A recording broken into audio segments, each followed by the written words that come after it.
Losing is what got us here. None of us feel good about it. This is, where we are. You are what your record is. You are what has happened, recently. But things can change quickly. Once we.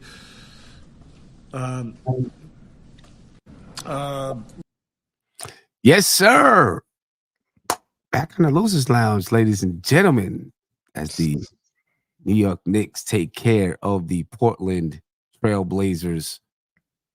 I can only guess that there's not a whole lot of Portland Trailblazers fans. You know what I'm saying? Right now. I was jumping into their chat and all that kind of stuff. You know what I mean? But I'm pretty sure they was there.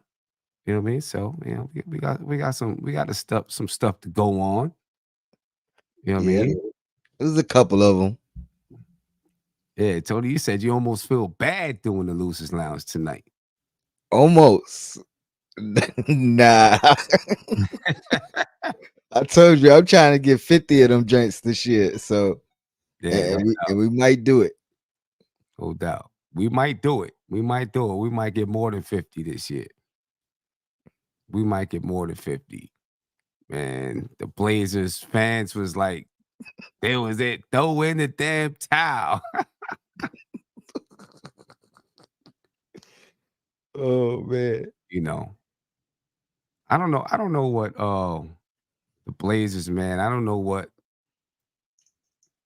exactly what they're doing over there. They're kind of restarting, but now they're stuck with, Jeremy Grant's contract for, however long they're stuck with it. I mean, it's not a crazy contract, but, when you're rebuilding the way that they're rebuilding, what I'm saying? You don't want to be stuck with a long contract unless you're definitely building around that guy. Mm-hmm. You know what I'm saying? I mean, I feel bad for him more than anything. You know what I mean? Like, unless he knew the writing wasn't on the wall. You know what I mean?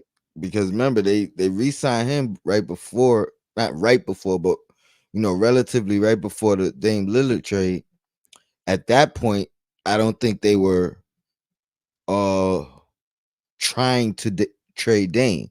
They were still trying to convince Dame to stay and convince Dame that they could build a team around them. I think signing Jeremy was part of that. You know what I mean? So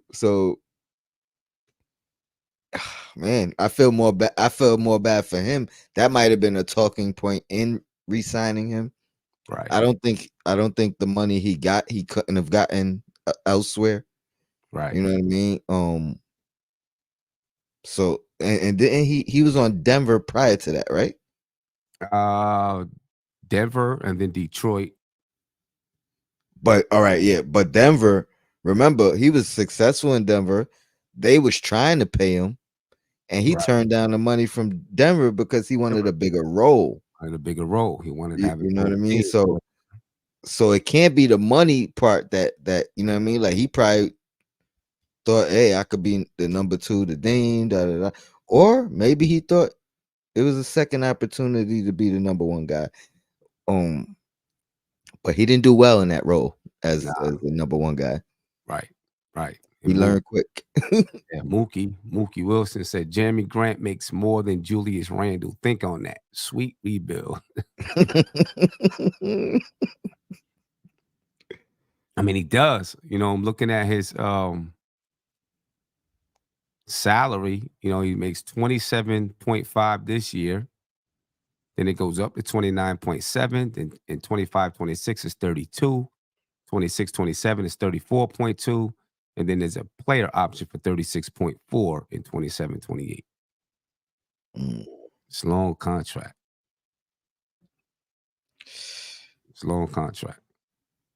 You said they stuck with him. You don't think he's movable though? I mean, he's movable, I guess. You think it's less likely for a contender though, and it's probably on a team more into their rebuild already. Like not their fresh start, but a couple Right. years into their rebuild will Right. probably be more interested than More interested. Like the way the Knicks just got OG, except OG's on a shorter contract. Mhm. You know what I'm saying? Something like that.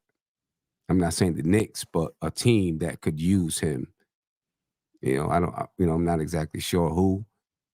Or unless there's a team out there like San Antonio who has cap space and they're willing to, hey, we'll take some draft picks if you want to get off his contract. You know what I'm saying? Mhm.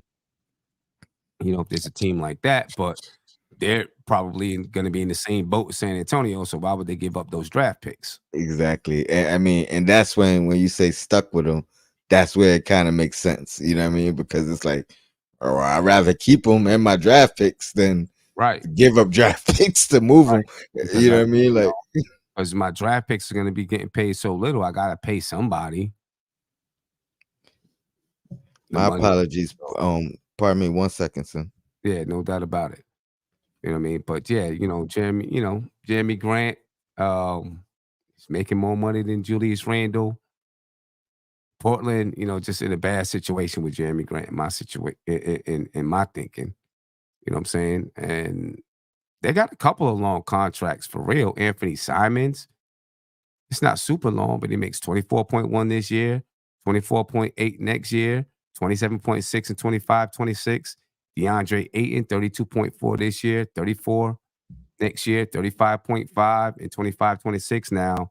Anthony Simons and DeAndre Ayton a little bit younger. You know what I mean? So that probably fits their timeline a little bit more. You know, um, Malcolm Brogdon is 22.5 this year, 22.5 next year. So at least they get off his contract next year.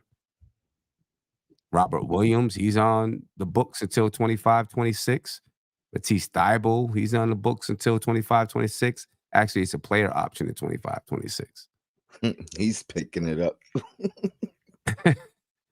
So they got a few, they're not going to be clear of where they actually have a lot of cap space until the summer of 26-27. That's when their books is like kind of clean.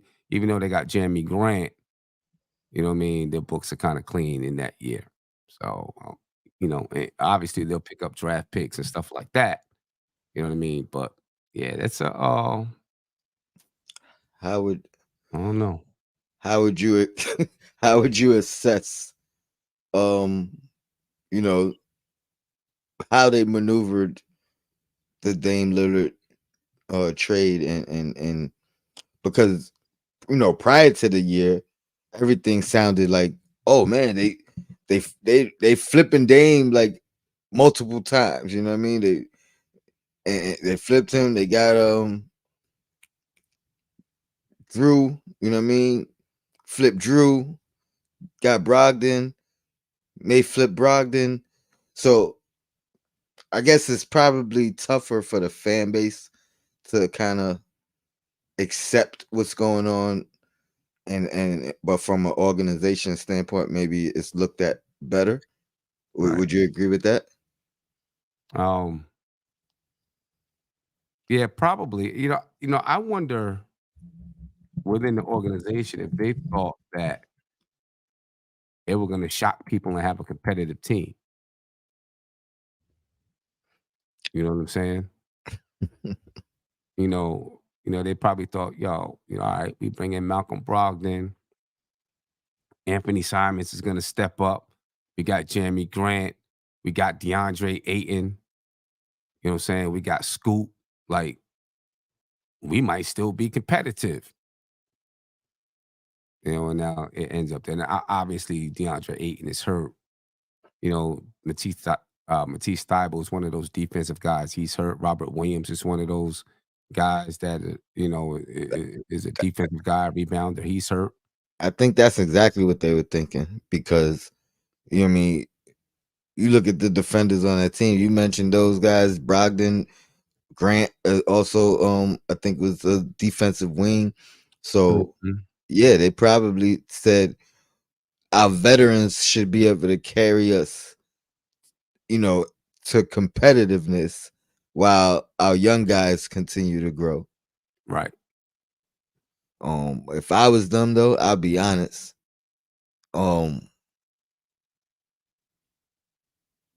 It'd be about Sharp and Scoop. Right. And after that, you know what I mean? I'm trying to wheel and deal. Yeah. Now, no doubt about that. You know what I'm saying? No doubt about that. What about Simons? This guy Dan says we got to keep Simons at all costs. Now he is giving you 25 a game.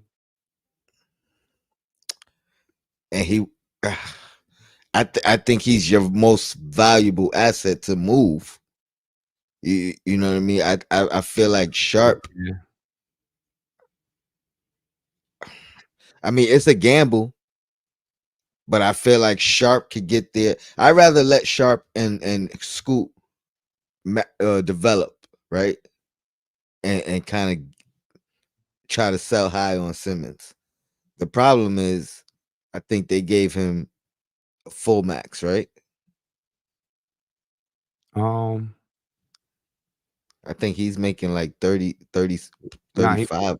24.1, Okay. 25.8, and then Oh, 27.6. okay. All right. So yeah, I think they could move him and maybe get better or get even younger. How old is he now? Let me see. How old is Anthony Simons? He's not that old. He can't be that Yeah, old. he can't be. I'm thinking 24, 25. Yeah, something like that. Let me see. 24. Still pretty young. Yeah, I he's mean, I still, guess but is he a one or is he a two? You know, you know what I mean? Like yeah. that's my only thing. I mean, he's definitely a tweener. So it's like And the Knicks got enough of those. I seen someone say Simons to the Knicks. The Knicks got enough tweeners.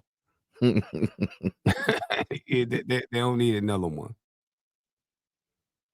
They don't need another one. I mean, my man Matt said I was mad at Dame, but now I get it. The Blazers are a trash franchise. The dude held this team together for a decade. I love the perspective and the understanding. Hmm. I I mean, mean, like that's like a revelation. You I mean, know what I mean? Like, the thing is though, like if you put Dame on this team, minus the people that they had to that they received in the trade, they're probably still competitive, but they're just still middle of the pack, right? They're not going anywhere. They're still just middle of the pack. You know, the facts are, if Dame had said, "I want out" before they re-signed Jeremy Grant, they wouldn't be caught with Jeremy Grant. This team, they might really be in a true rebuild. mm-hmm, You know what I'm saying? But they re-up Jeremy Grant to try to prove to Dame mm-hmm. that they're trying to do this, that, and the third. And then Dame said he wants out, and they're stuck with that contract. And you have, I mean, from the outside looking in, I don't not as a Blazer fan, but from the outside looking in, you gotta, or at least I would say, the Blazers tried to do what they could for Dame. You know what I mean? Like, I wasn't a fan of the moving on from CJ McCollum, but I also understood the people who felt like it was time to move on. You know what I mean? Right. Right. But that might have been the beginning of the end right there. Yeah. Yeah. I don't know, man. They're stuck out there. Stuck out there. Um, Stuck out there. They want, some people want Brogdon gone. And Brogdon should not be on the team after the road trip. He probably will. You think that's because they don't like Brogdon, or they are interested in what they could like I was saying earlier, continue to get back from the Dame Lillard trade?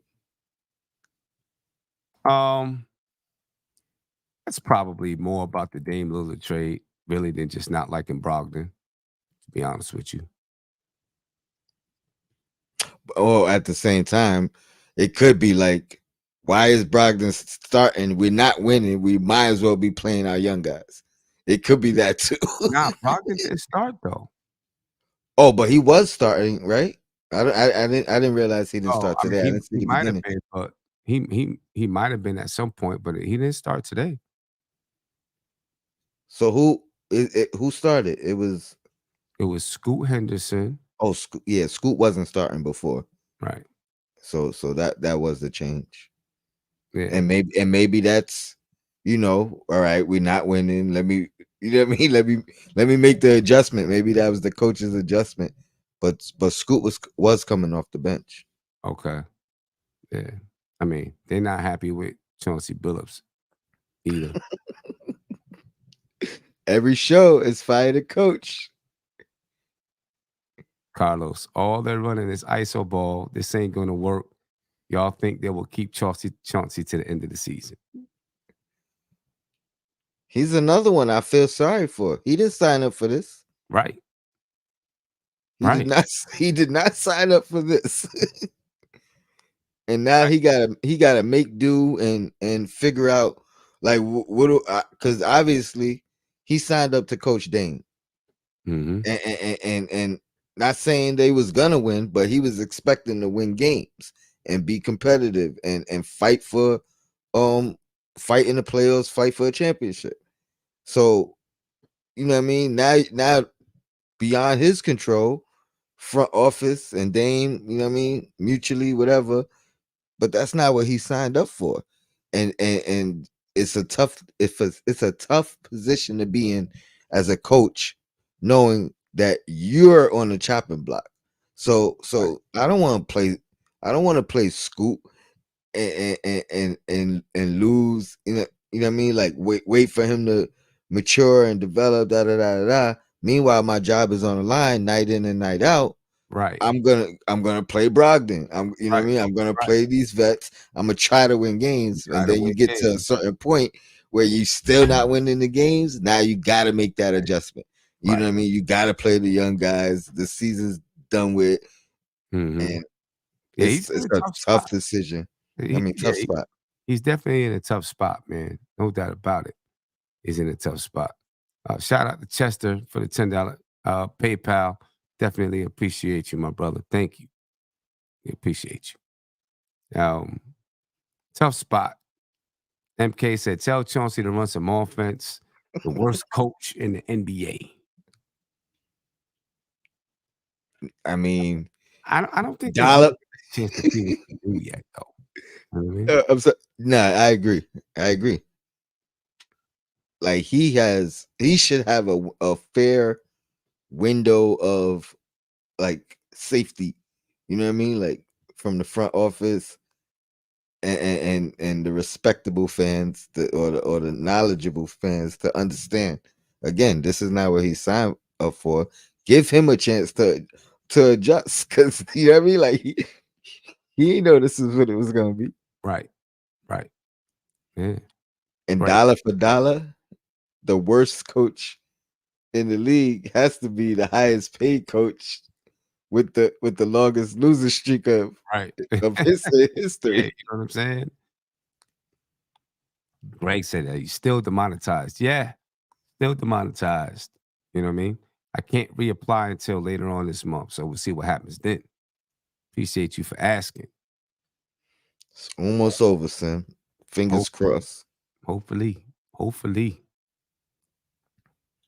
Someone else said he's the worst coach in the league. Mookie. Wow. Now, why is Mookie a Mets fan but a Portland Trailblazers fan? Like I don't see where the two connect.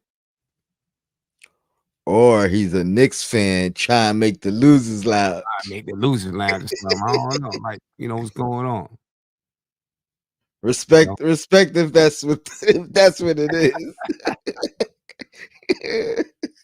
But he said Chauncey might be the worst coach in the league. make a freaking adjustment, you stiff. Yeah, maybe he really is a Portland fan. Maybe he is, right. That's what I'm saying. Maybe he's really a Portland fan. Portland and Mets. I don't know where the two add up, but I don't know. It's a great observation, son. Yeah, I don't know.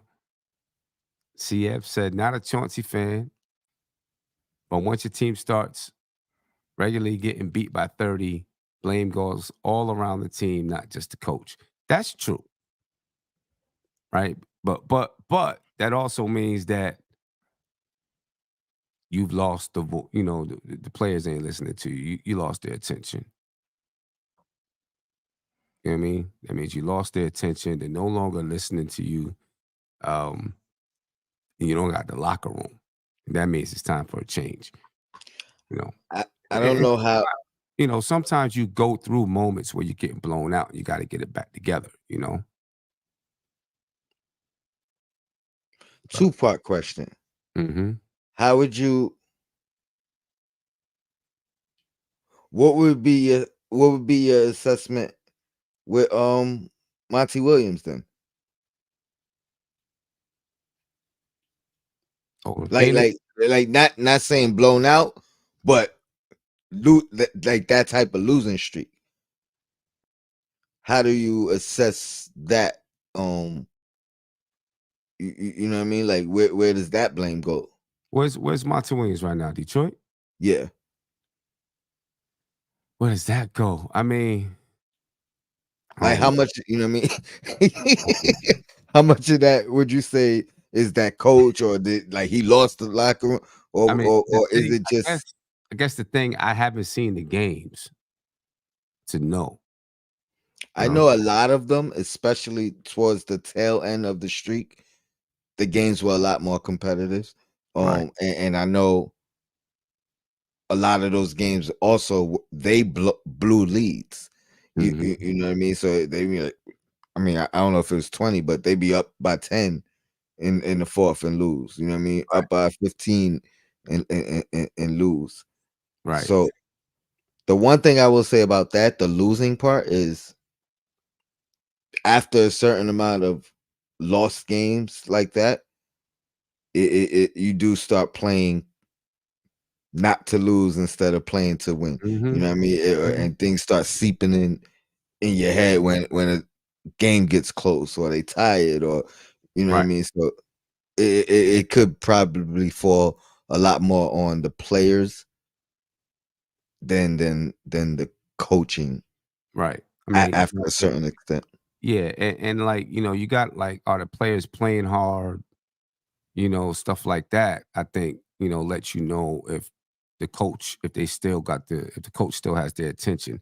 Players ain't playing hard and they just, you know, are giving up and not even trying, you know, doesn't even look like they're trying to get better, then you know the coach lost the team. You know what I'm saying? But if they're losing even 29 straight, but they're still playing hard, they're still trying, you know, they're still trying to figure things out, then you know the coach still got the ear of the team. You know what I'm saying? It's just, you know, they can't get off the snide. You know what I mean? So the blowout would be more a reflection of the I think coach. blowout is more of a reflection that, you know, like constant blowouts every Yeah. single time you touch the floor. I think that's more of a reflection. It's not always a reflection. I think on the NBA level, it might be a reflection that you lost the team. Because on the NBA level, you should be able to be competitive. You know, if you're talking high school, sometimes you just don't have the talent. You're going to meet teams that you're just going to get smacked, you know, depending on who you're playing. And it's going to be like that in the NBA too. But, you know, like these guys are talented basketball players. Games should be competitive for the most part.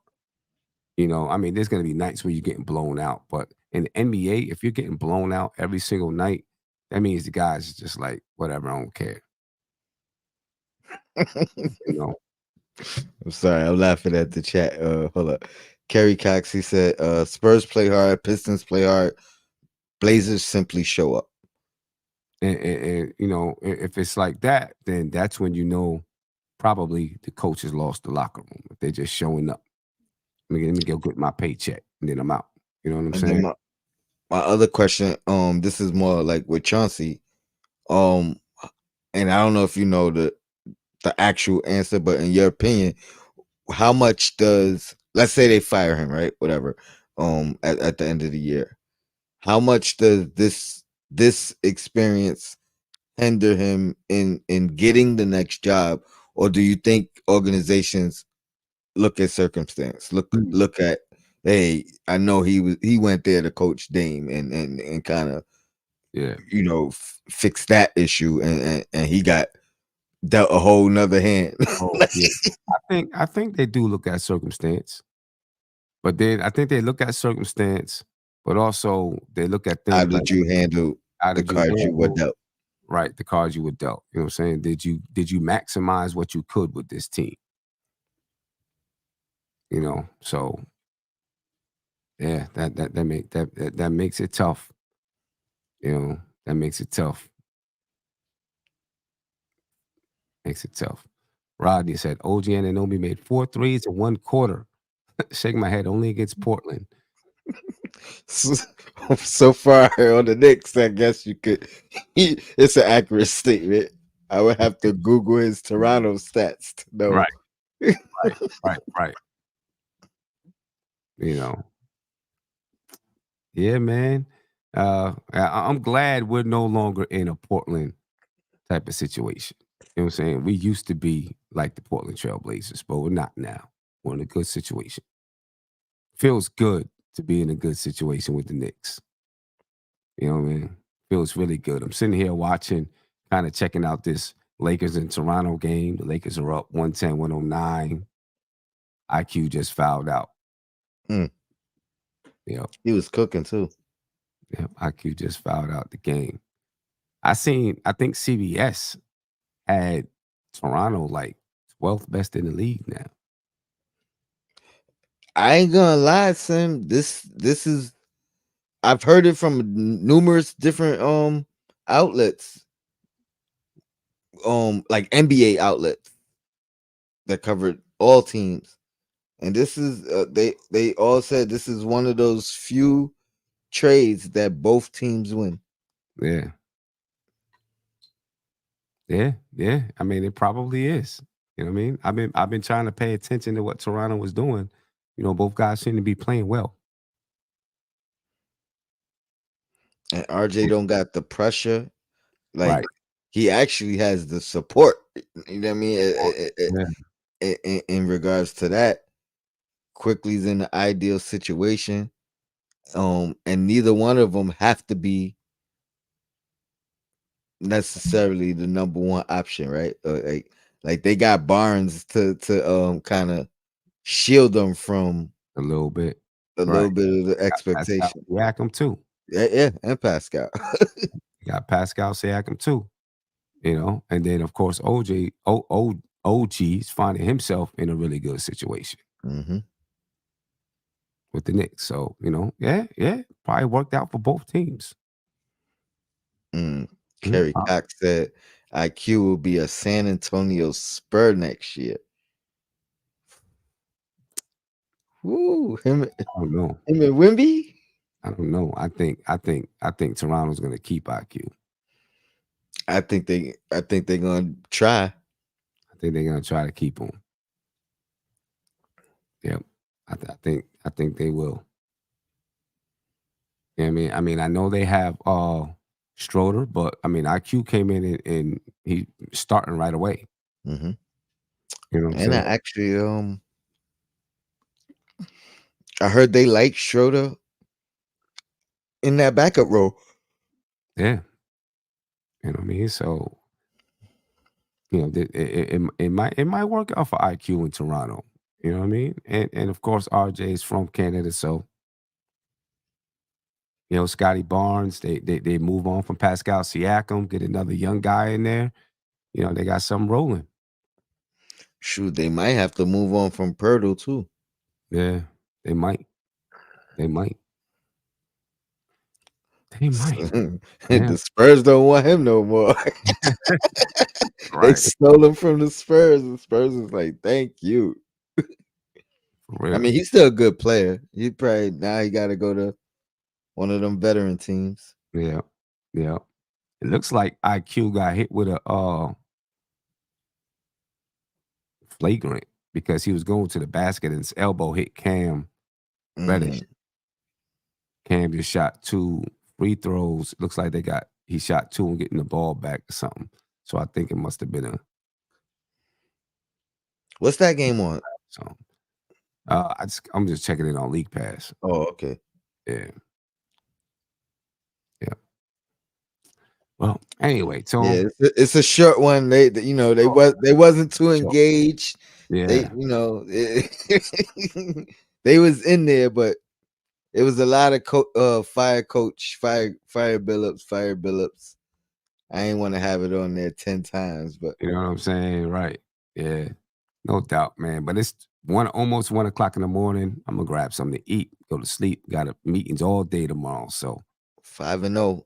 No doubt, 5-0 to start the new year. That's beautiful. That's beautiful. Well, Tony, I appreciate it, man. No doubt. And ladies and gentlemen, we are out for the night. Be peaceful. 1. Losing is what got us here. None of us feel good about it. This is, where we are. You are what your record is. You are what has happened, recently. But things can change quickly. Once we losing is what